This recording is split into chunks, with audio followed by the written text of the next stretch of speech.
Okay, in the bucket is your starter kit, and I'll go over some of the items in here with you. So this is a wash and wax. This is used on the exterior. This is a non-abrasive cleaner. It's something that's safe to use on the roof, the awning, your car. It's a nice soapy cleaner to use to keep it looking nice. There's also some RV marine toilet paper.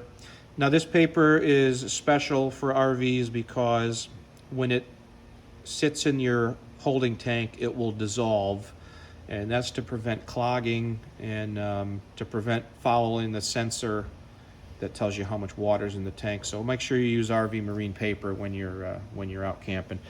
There's also a 25-foot freshwater hose, and this is just like a garden hose, except this is drinking water safe. This is what you use to put water into your camper. And this is a waste hose, so this is what's used to empty the camper. On the other side, remember where you had the cap, where your black and gray valves are.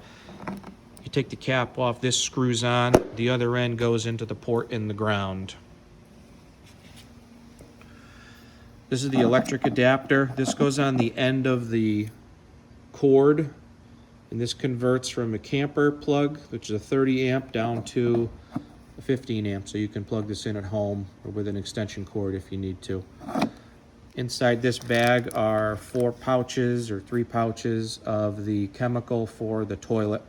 And before you go camping, you take 1 pouch, you flush it down the toilet, and that stays in your holding tank while you're camping.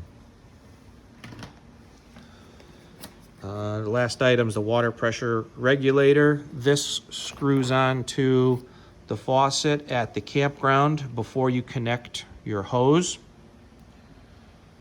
And that's to limit the water pressure coming into your camper so that it doesn't damage anything inside the unit.